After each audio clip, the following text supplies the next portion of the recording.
북한에서 목숨을 걸고 전해진 충격적인 진실을 공개합니다. 여러분의 구독과 좋아요가 침묵 속에 갇힌 수많은 우리 동포들에게 희망이 될 수 있습니다. 오빠, 어디 계세요? 한국에 온 지 3년이 지난 지금도 저는 매일 밤 이 말을 중얼거립니다. 황해남도 깊은 산골 마을에서 10살이나 많은 그 오빠를 짝사랑했던 19 소녀가 모든 것을 버리고 목숨을 걸고 국경을 넘었던 그 이유를 지금 생각해보면 미친 짓이었을지도 모릅니다. 하지만 남녀 간의 사랑이라는 게 원래 그런 거 아닌가요? 그때 저는 몰랐어요. 오빠가 저보다 먼저 탈북했다는 소식을 듣고 아무 계획도 없이 뛰쳐나온 그 선택이 제 인생을 완전히 바꿔놓을 줄은요. 두만강의 차가운 물살, 중국에서의 은신, 그리고 마침내 도착한 이 낯선 땅에서 오빠는 어디에도 없었습니다. 강철이라는 분 아시나요? 황해남도 을률군에서 온. 수없이 물어봤지만 아무도 모른다고 했어요. 혹시 제가 헛된 꿈을 꾸고 있었던 건 아닐까요? 하지만 이상한 건 오빠를 찾지 못했는데도 후회하지 않는다는 거예요. 오히려 감사하고 있어요. 그 어린 시절 오빠가 제게 꽃반지를 끼워주며 했던 말처럼 저도 이제 진짜 보석이 되었거든요. 모든 게 그때 황해남도 그 작은 산골 마을에서 시작되었습니다. 지금 생각해보면 그때가 제일 행복했던 것 같습니다. 아무것도 모르는 어린 시절이 말입니다. 우리 마을은 참 작았습니다. 집이라고 해봐야 20채 남짓이었고 다들 친척처럼 살았죠. 강철이 오빠는 저보다 10살이나 많았습니다. 제가 8살 때 오빠는 이미 18이었으니까요. 키도 크고 얼굴도 잘생기고 마을 처녀들이 다 좋아했는데 오빠는 저한테만 특별히 잘해줬습니다. 지금 돌이켜보면 그냥 어린 동생을 귀여워한 것뿐이었겠지만 그때 제 마음은 그게 아니었거든요. 봄이 되면 오빠는 항상 산에서 진달래를 따다가 제 머리에 꽂아줬습니다. 순이야, 진달래가 너보다 예쁘지 못하네. 그런 말을 할 때면 저는 얼굴이 빨개져서 도망가곤 했어요. 오빠는 그런 제 모습을 보며 하 웃었습니다. 그 웃음소리가 아직도 귀에 들리는 것 같아요. 초등학교 때는 매일 오빠랑 같이 학교에 갔습니다. 우리 마을에서 학교까지는 1시간 넘게 걸었거든요. 산길이 험해서 비 오는 날이면 오빠가 저를 업고 가기도 했어요. 무겁지 않아요? 하고 물으면 우리 순이가 뭐가 무거워? 깃털 같은 걸. 하며 더 꽁꽁 업어줬습니다. 오빠는 손재주가 좋았어요. 나뭇가지로 예쁜 꽃반지를 만들어서 제 손가락에 끼워주곤 했거든요. 이거 진짜 금반지보다 예뻐. 제가 그러면 오빠는 그럼 당연하지. 우리 순이가 끼면 나뭇가지도 보석이 되는 거야. 그렇게 말해줬어요. 그 꽃반지들을 저는 고이 모아뒀었는데 탈북할 때 다 두고 왔습니다. 지금도 그게 제일 아까워요. 겨울이면 먹을 게 별로 없었어요. 그래도 오빠는 어디서 구해왔는지 가끔 사탕이나 과자를 가져다 줬습니다. 순이야, 이거 먹어. 하며 제 손에 쥐어주곤 했어요. 나중에 알고 보니 오빠가 자기 배급량을 줄여서 저한테 준 거였더라고요. 그때는 몰랐습니다. 학교에서 돌아오면 우리는 뒷산에서 놀았습니다. 나무에 올라가서 새둥지도 보고 도토리도 주워 모으고 때로는 그냥 풀밭에 누워서 하늘을 보기도 했어요. 오빠가 구름 모양을 보며 저거 토끼 같지? 저건 곰 같아. 하면 저도 따라서 맞아요. 정말 그래요. 했습니다. 사실 잘 안 보였는데도 오빠가 보인다고 하니까 저도 보이는 것 같았어요. 저녁이면 오빠네 집에 놀러 갔습니다. 오빠네는 우리 집보다 조금 컸거든요. 오빠 어마이가 강냉이죽을 끓여주시곤 했는데 그 맛이 참 좋았어요. 오빠는 항상 자기 그릇의 건더기를 제 그릇에 몰래 덜어줬습니다. 오빠 왜 안 먹어요? 하고 물으면 난 배부르다. 하며 제 머리를 쓰다듬어 줬어요. 그 시절 오빠와의 추억 중에 가장 소중한 건 여름밤 이야기예요. 더워서 잠이 안 올 때면 마당에 멍석을 깔고 누워서 별을 봤거든요. 오빠가 별자리 이야기를 해줬는데 저는 그것보다 오빠 목소리 듣는 게 더 좋았어요.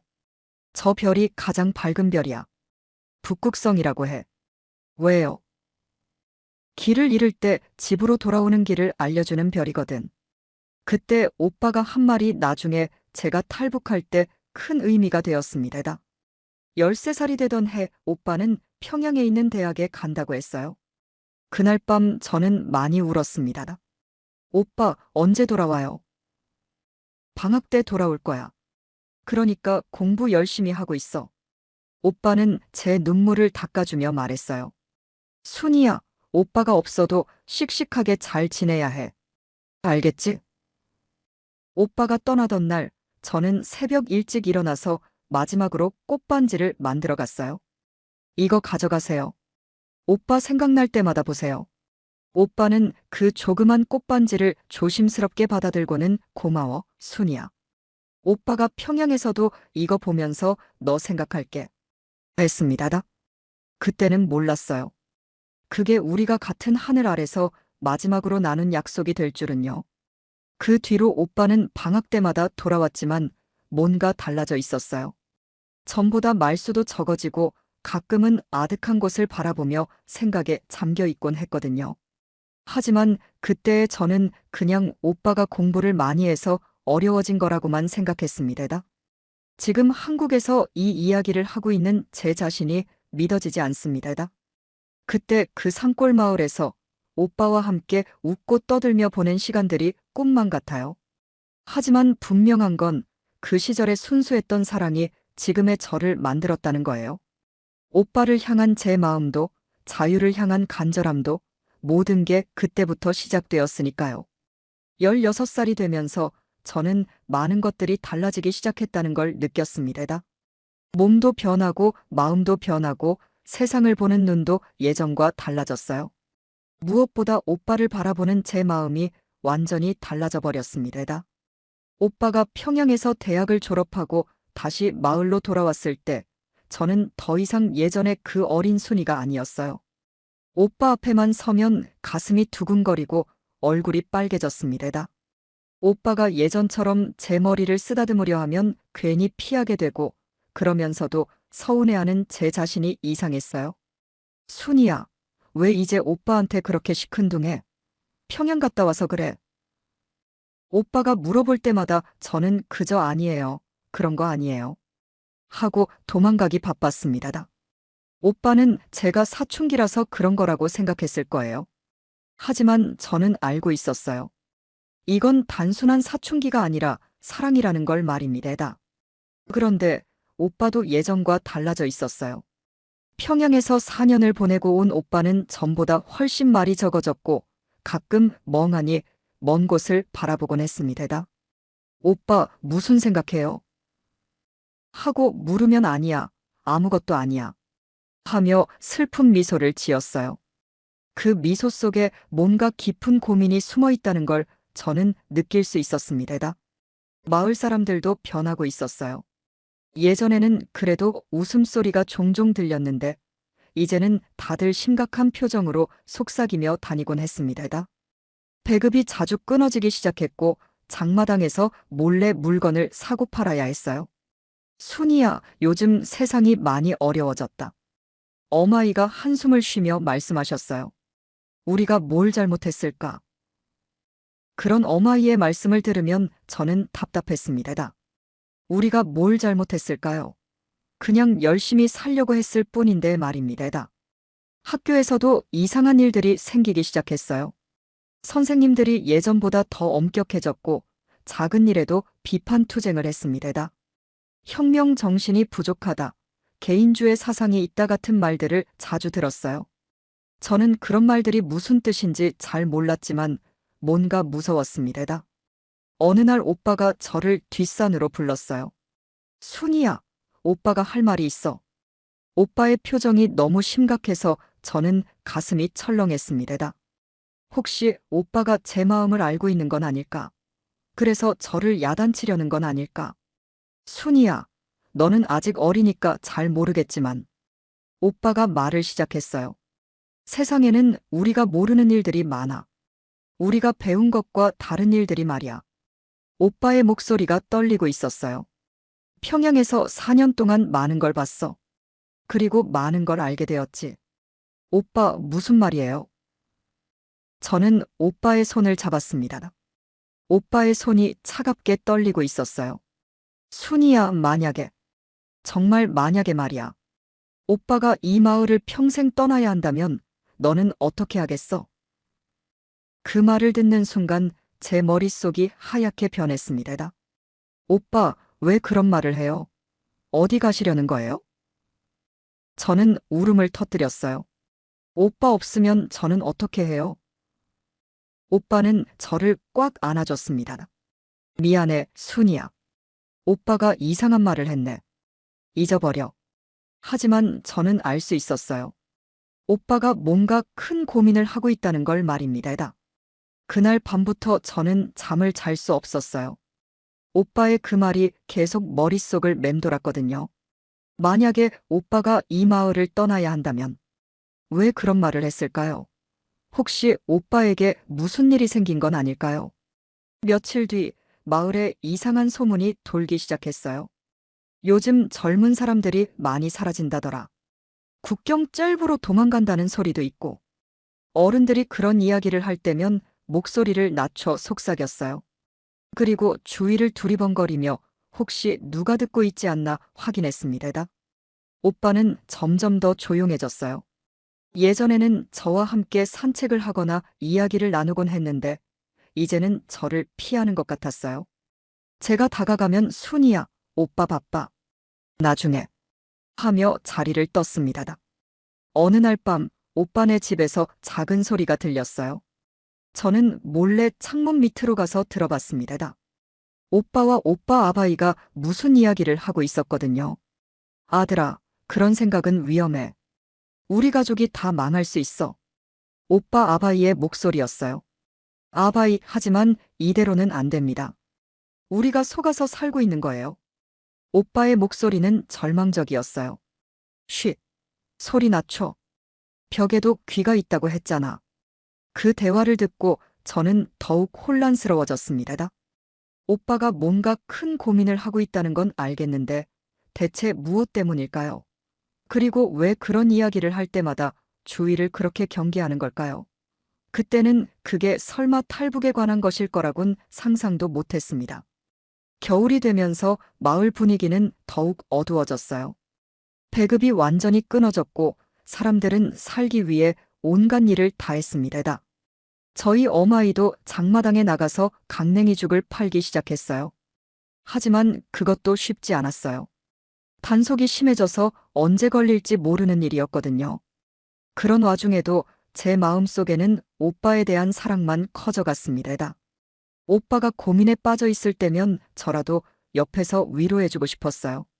하지만 오빠는 저를 점점 더 멀리했습니다. 마치 저를 보호하려는 것처럼 말입니다. 오빠, 저도 이제 어른이에요. 무슨 고민이 있으면 말해주세요. 어느 날 저는 용기를 내서 오빠에게 말했어요. 오빠는 슬픈 눈으로 저를 바라봤습니다. 순이야, 너는 아직 몰라도 돼. 그냥 순수하게 살아. 그게 제일 좋은 거야. 하지만 저는 더 이상 순수하게만 살 수 없었어요. 오빠를 사랑하는 마음도 이상해져 가는 세상에 대한 의문도 모든 게 제 마음을 복잡하게 만들었거든요.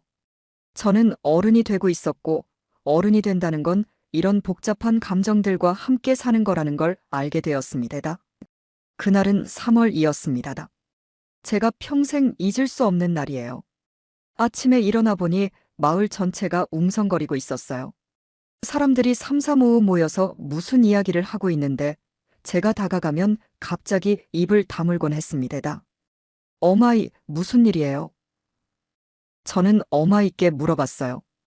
어마이의 얼굴이 창백했습니다. 순이야, 너는 모르는 게 좋겠다. 어마이가 고개를 저으셨어요. 그냥 집에 있어라. 하지만 저는 가만히 있을 수 없었어요. 뭔가 큰일이 일어났다는 걸 느낄 수 있었거든요. 그리고 그 일이 오빠와 관련이 있다는 예감이 들었습니다. 점심때쯤 되어서야 진실을 알 수 있었어요. 마을 이장님이 저희 집으로 왔거든요. 이장님의 표정이 너무 심각해서 저는 가슴이 철렁했습니다. 순이 어마이 앉으시오. 이장님이 무거운 목소리로 말했어요. 강철이 그놈이 국경을 넘어갔다는 소문이 있어. 그 말을 듣는 순간 저는 눈앞이 깜깜해졌습니다. 무슨 말인지 이해할 수 없었어요. 오빠가 국경을 넘어갔다고요? 그게 무슨 말씀이세요? 어마이의 목소리가 떨리고 있었어요. 어제부터 강철이가 보이지 않는다는 거요. 저는 그 자리에 주저앉고 말았습니다. 머릿속이 하얗게 변했어요. 오빠가 나를 두고 혼자 떠나다니. 그럴 리가 없어요. 분명 오해일 거예요. 아직 확실한 건 아니요. 이장님이 덧붙였어요. 하지만 앞으로 당분간은 강철이 가족들이 조사를 받아야 할 것 같소. 연좌제라는 게 있잖소. 연좌제. 그 무서운 말을 들으니 저는 더욱 절망적이었습니다. 오빠 때문에 오빠 가족들이 모두 고생하게 될 거라는 뜻이었거든요. 이장님이 돌아간 후 저는 미친 듯이 뛰어나갔습니다. 오빠네 집으로 달려갔어요. 오빠가 있을 거라는 희망을 안고 말입니다. 오빠. 저는 오빠네 집 문을 두드리며 소리쳤어요. 하지만 대답이 없었어요. 문을 열어보니 집안이 텅 비어 있었습니다. 오빠의 옷가지며 물건들이 사라져 있었어요. 그제서야 현실을 인정할 수밖에 없었습니다. 오빠가 정말로 떠났구나. 나를 두고 혼자 떠나버렸구나. 저는 그 자리에서 울음을 터뜨렸습니다. 오빠, 왜 저한테 말도 안 하고 가셨어요? 왜 저를 두고 혼자만 가셨어요? 아무도 없는 빈집에서 저는 혼자 울었습니다. 오빠 어마이와 아바이는 보위부에 끌려갔습니다. 조사를 받는다고 했는데 언제 돌아올지 알 수 없었어요. 마을 사람들은 저희 가족을 보는 눈이 달라졌습니다. 마치 전염병 환자를 보는 것처럼 피하곤 했어요. 순이야, 이제 우리는 조심해서 살아야 해. 어마이가 저를 붙잡고 말씀하셨어요. 강철이 때문에 우리까지 의심받고 있어. 앞으로는 말 조심하고 행동 조심해야 한다. 하지만 저는 조심하고 싶지 않았어요. 오빠가 왜 떠났는지 알고 싶었고 어디로 갔는지 알고 싶었어요. 그리고 가능하다면 오빠를 따라가고 싶었습니다. 밤마다 저는 오빠가 마지막으로 저에게 해준 말을 되새겼어요. 만약에 오빠가 이 마을을 떠나야 한다면 오빠는 이미 그때부터 계획하고 있었던 거네요. 그런데 왜 저에게는 말해주지 않았을까요? 저도 함께 갈 수 있었는데.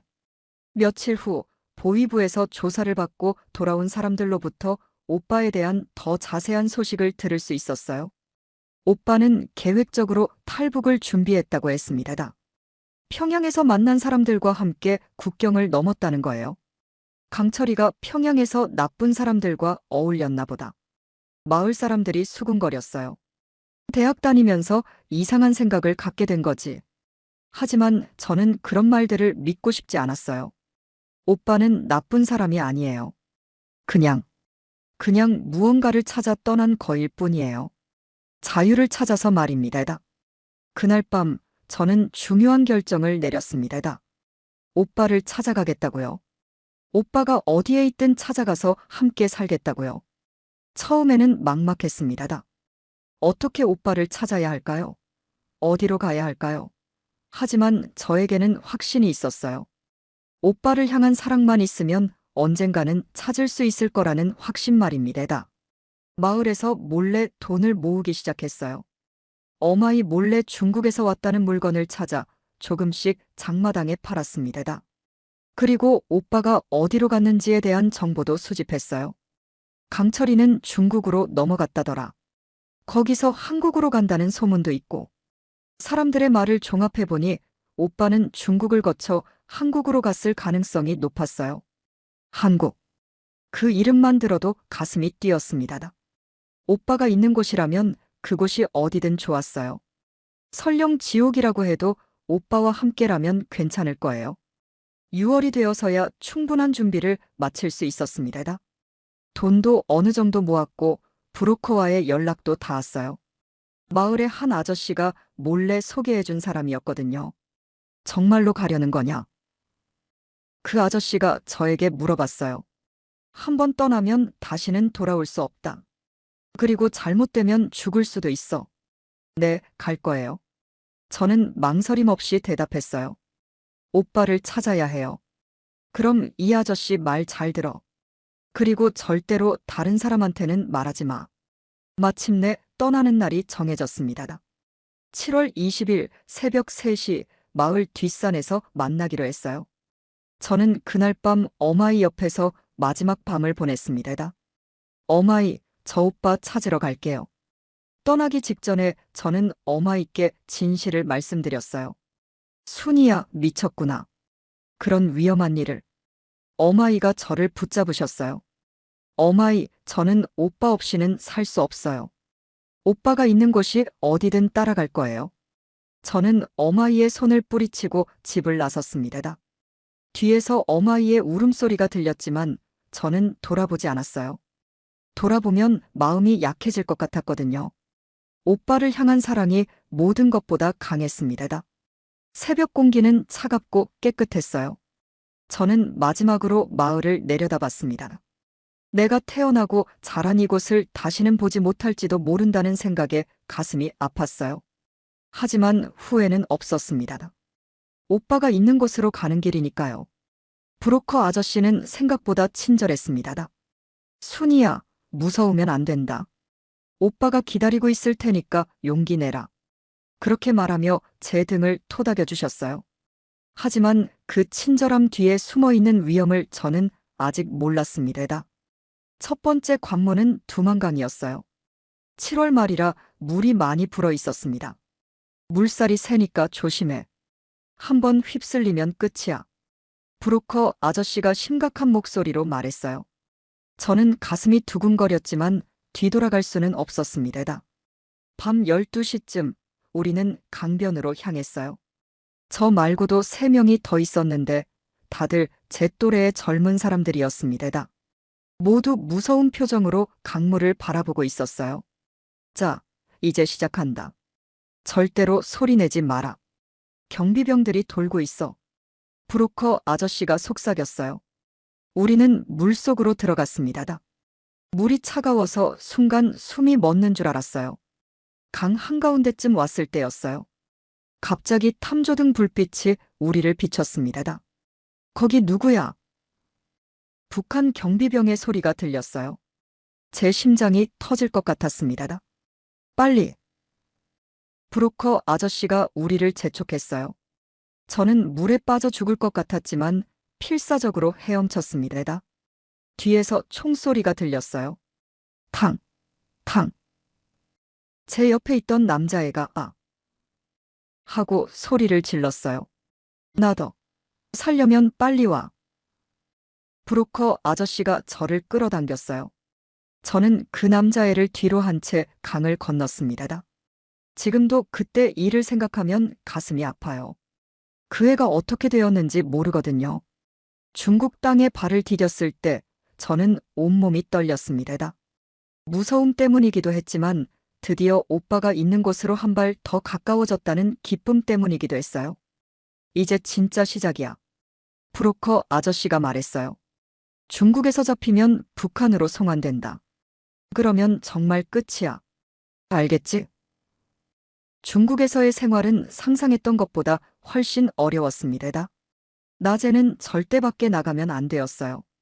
공안이 언제 올지 모르거든요. 작은 방 안에 5명이 숨어 지내야 했습니다. 밥은 하루에 2번만 줬어요. 라면이나 밥 한 공기가 전부였습니다. 북한에서 굶주렸을 때보다 더 배가 고팠어요. 참아라. 한국 가면 배불리 먹을 수 있어. 브로커 아저씨는 그렇게 말했지만 언제까지 참아야 하는지 알 수 없었습니다. 가장 무서운 건 밤에 들리는 소리들이었어요. 경찰차 소리만 들려도 모두 벌벌 떨었습니다. 이번엔 우리 차례인가? 그런 생각만 하면 잠이 오지 않았어요. 어느 날 드디어 한국으로 갈 수 있다는 소식을 들었어요. 이제 라오스로 간다. 거기서 한국 대사관에 들어가면 된다. 브로커 아저씨가 설명해줬어요. 라오스까지 가는 길은 더욱 위험했습니다. 트럭에 숨어서 가야 했거든요. 트럭 뒤편에 만든 비밀 공간에 4명이 들어가야 했어요. 숨도 제대로 쉴 수 없을 만큼 좁았습니다. 만약 걸리면 모른다고 해. 절대로 브로커 이야기는 하지 마라. 떠나기 전 브로커 아저씨가 단단히 당부했어요. 저는 고개를 끄덕였지만 정말 그럴 수 있을지 확신이 없었습니다. 트럭이 움직이기 시작했어요. 울퉁불퉁한 길을 지나갈 때마다 저희는 마치 포대자루처럼 이리저리 굴렀습니다. 토할 것 같았지만 참아야 했어요. 소리라도 내면 발각될 수 있거든요. 검문소를 지날 때가 가장 무서웠습니다. 트럭이 멈추고 경찰들이 검사하는 소리가 들렸어요. 여기 뭐가 들었어? 그냥 과일이요. 운전사와 경찰의 대화가 들렸어요. 제 심장 소리가 너무 커서 들킬까봐 걱정이었습니다. 하루 종일 트럭에 있다가 밤에야 나올 수 있었어요. 다리도 저리고 온몸이 아팠지만 한 걸음 더 오빠에게 가까워졌다는 생각에 견딜 수 있었습니다. 라오스에 도착했을 때는 정말 기뻤습니다. 이제 한국 대사관만 들어가면 돼. 브로커 아저씨가 미소를 지었어요. 마침내 그 순간이 왔어요. 대사관 문을 통과하는 순간 저는 그만 주저앉고 말았습니다. 드디어 안전한 곳에 왔구나. 오빠한테 한 발 더 가까이 왔구나. 그런 생각에 눈물이 쏟아졌습니다. 괜찮아요? 이제 안전해요. 한국 영사관 직원이 저를 일으켜 세워주며 말했어요. 처음 들어보는 남한 사람의 목소리였는데 정말 따뜻했습니다. 그날 밤 저는 처음으로 마음 놓고 잠을 잘 수 있었어요. 더 이상 도망갈 필요도 숨을 필요도 없었거든요. 꿈에서 오빠가 나타났어요. 순이야, 잘 왔어. 이제 곧 만날 수 있을 거야. 오빠가 그렇게 말하며 저를 안아줬습니다. 일주일 후 저는 한국행 비행기에 몸을 맡겼습니다. 구름 위를 날아가며 저는 생각했어요. 이제 정말 오빠를 만날 수 있을까? 한국에서는 어떤 일들이 기다리고 있을까? 설레기도 하고 무섭기도 했지만 오빠를 향한 사랑만은 변하지 않았습니다. 인천공항에 도착했을 때의 그 기분을 뭐라고 표현해야 할까요? 너무나 큰 건물과 번쩍거리는 불빛들, 그리고 수많은 사람들. 북한에서는 상상도 할 수 없었던 광경이었습니다. 이제부터 새로운 인생이 시작됩니다. 공항에서 저희를 맞이한 분이 말씀하셨어요. 새로운 인생. 오빠와 함께할 새로운 인생 말인가요? 저는 가슴이 뛰었습니다. 하나원에 도착한 첫날 밤, 저는 한 가지 질문만 했습니다. 강철이라는 사람을 찾을 수 있을까요? 제가 꼭 만나야 할 사람이에요. 상담사 선생님이 저를 바라보며 말씀하셨어요. 순희 씨, 개인정보 때문에 함부로 알려드릴 수는 없어요. 급한 일인가요? 네, 정말 급해요. 제 친오빠거든요. 저는 거짓말을 했습니다. 정말 친오빠는 아니지만 제게 진짜 오빠가 있다면 바로 강철이었을 거예요. 며칠 후 상담사 선생님이 저를 불렀습니다. 순희 씨, 강철이라는 분에 대해 알아봤는데요. 안타깝게도 그런 이름으로 입국한 기록이 없어요. 그 말을 듣는 순간 저는 머릿속이 하얘졌습니다. 그럴 리 없어요. 분명히 한국에 왔을 거예요. 혹시 다른 이름을 쓰셨을 수도 있고 아직 오지 않았을 수도 있어요. 너무 실망하지 마세요. 하지만 저는 받아들일 수 없었습니다. 오빠가 한국에 오지 않았다고요? 그럼 오빠는 어디에 있는 건가요? 하나원에서의 3개월은 제게 지옥 같았습니다. 다른 사람들은 새로운 생활에 적응하려고 노력했지만 저는 오직 오빠 생각뿐이었어요. 밤마다 울었습니다. 오빠는 어디에 있을까? 혹시 중국에서 잡혀서 북한으로 돌아간 건 아닐까? 순이야, 너무 우울해하지 마라. 한국에서 새로운 시작을 해야지. 같은 방을 쓰는 언니가 위로해줬지만 저는 듣고 싶지 않았어요. 새로운 시작이라니. 오빠 없는 새로운 시작이 무슨 의미가 있나요? 하나원을 나와서 정착금을 받고 원룸을 얻었을 때도 마찬가지였습니다. 혼자 있는 시간이 많아지니까 더욱 오빠 생각만 났어요. 텔레비전을 켜면 온통 한국 사람들만 나오고 밖에 나가면 모든 게 낯설기만 했습니다. 탈북자 취업지원센터에 가보세요. 일자리를 찾아드릴게요. 담당 공무원이 말했지만 저는 일할 마음이 없었어요. 오빠를 찾는 일이 더 급했거든요. 인터넷을 배워서 온갖 탈북자 모임에 다 가입했습니다. 강철이라는 분 아시는 분 있나요? 황해남도 을률군에서 온 강철이요. 계속 물어봤지만 아무도 모른다고 했어요.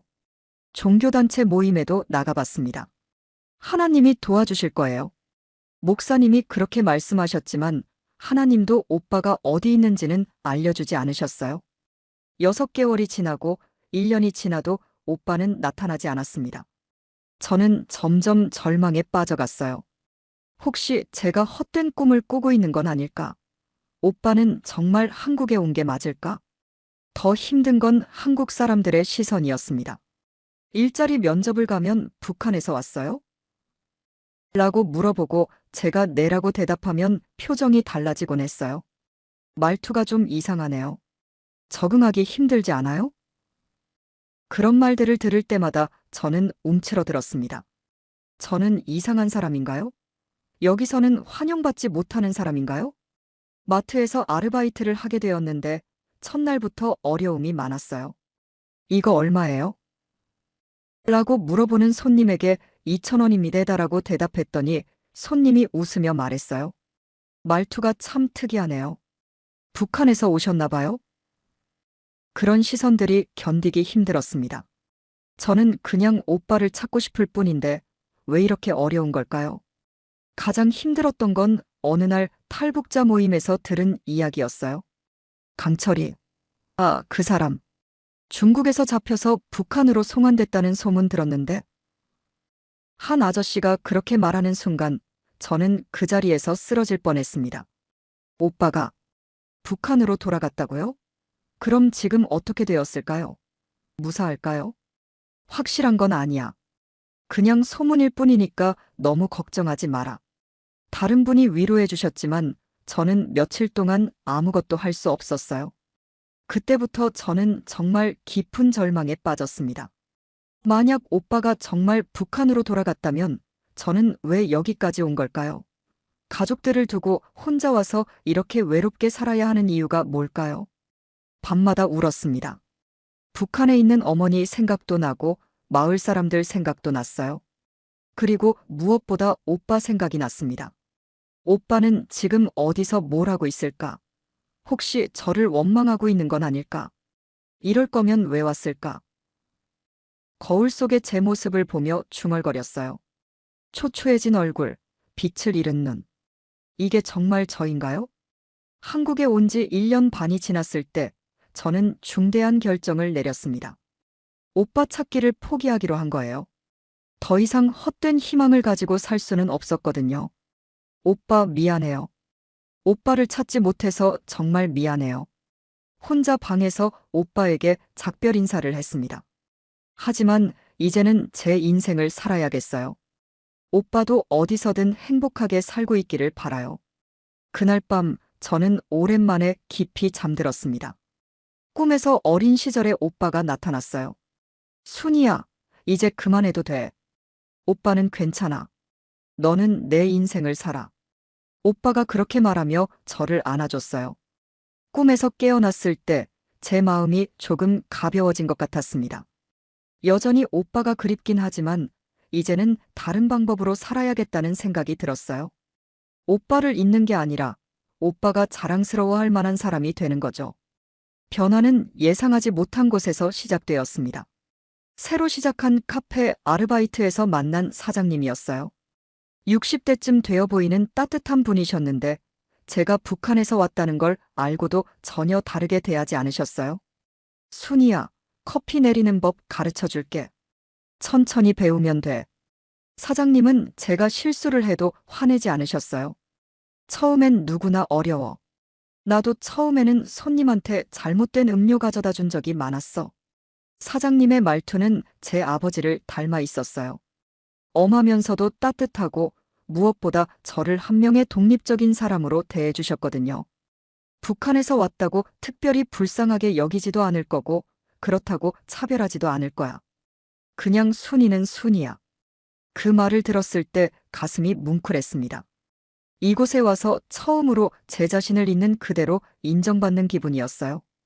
카페에는 다양한 사람들이 왔어요. 대학생들, 직장인들, 어르신들. 처음에는 주문을 받는 것도 어려웠지만 차츰 익숙해지기 시작했습니다. 그리고 무엇보다 사람들과 대화를 나누는 재미를 알게 되었어요. 이 커피 정말 맛있어요. 누가 만들었어요? 어느 날 한 손님이 물어봤습니다. 제가 만들었죠. 조심스럽게 대답했더니 그 손님이 환하게 웃으며 말했어요. 정말 커피 맛있네요. 다음에도 꼭 여기 올게요. 그 순간 저는 뭔가 뿌듯함을 느꼈습니다. 제가 한 일을 인정받는다는 것, 누군가에게 도움이 된다는 것이 이렇게 기쁜 일인 줄 몰랐어요. 사장님은 종종 저에게 한국 생활에 대한 조언을 해주셨어요. 순이야, 여기서는 무엇보다 자립이 중요해. 남에게 의존하지 말고 내 힘으로 살아가는 거야. 하지만 저는 아직 모르는 게 너무 많아요. 제가 말하자 사장님이 웃으며 답하셨어요. 그럼 배우면 되잖아. 늦었다고 생각할 때가 가장 빠른 때야. 순이는 아직 20살이잖아. 얼마나 많은 시간이 남아 있어. 사장님의 격려 덕분에 저는 야간 고등학교에 다니기 시작했습니다. 낮에는 카페에서 일하고 밤에는 공부를. 처음에는 힘들었지만 점차 재미를 느끼기 시작했어요. 순이 씨 발음이 많이 좋아졌네요. 같은 반 친구가 말해줬을 때 저는 깜짝 놀랐습니다. 정말 그런가요? 저도 모르게 표준어에 익숙해진 건가요? 집에서 거울을 보며 말해봤어요. 안녕하세요. 저는 김순희입니다. 예전 같으면 안녕하십니까? 저는 김순희입니다라고 했을 텐데 이제는 자연스럽게 표준어가 나왔어요. 언어가 바뀌면서 생각도 조금씩 바뀌는 것 같았습니다. 예전에는 오빠 생각만 했는데 이제는 제 미래에 대해서도 생각하게 되었어요. 대학에 가고 싶다는 꿈도 생겼고요. 야간 고등학교 선생님들도 저를 많이 도와주셨어요. 순이야, 내가 어디서 왔든 상관없어. 지금 여기서 열심히 하고 있는 게 중요한 거야. 담임 선생님의 그런 말씀이 큰 힘이 되었습니다. 특히 국어 선생님은 제게 특별한 관심을 보여주셨어요. 순이야, 내가 쓴 작문 정말 좋더라. 경험이 깊어서 그런지 글에 진정성이 있어. 정말요? 저는 믿을 수 없었어요. 제가 쓴 글을 좋다고 해주시다니. 응, 나중에 대학 가서 국문학이나 사회복지학 공부해보는 게 어때? 너 같은 경험을 가진 사람이 다른 사람들을 도와줄 수 있을 거야.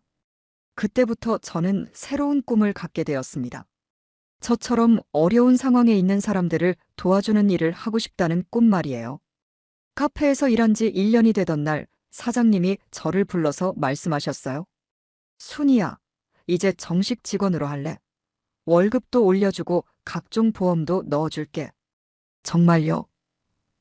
저는 기뻐서 어쩔 줄 몰랐어요. 드디어 제대로 된 직장을 갖게 된 거예요. 그래, 넌 정말 열심히 했어. 그리고 손님들도 다 좋아해. 특히 어르신들이 순이가 만든 커피를 많이 찾으시더라고. 그날 집에 돌아와서 저는 오랜만에 북한에 있는 어머니께 편지를 썼습니다. 물론 보낼 수는 없지만 마음으로라도 안부를 전하고 싶었어요. 어머니, 저 이제 괜찮아요. 처음에는 많이 힘들었지만 이제는 제자리를 찾아가고 있어요. 좋은 사람들을 많이 만났고 꿈도 생겼어요. 걱정하지 마세요.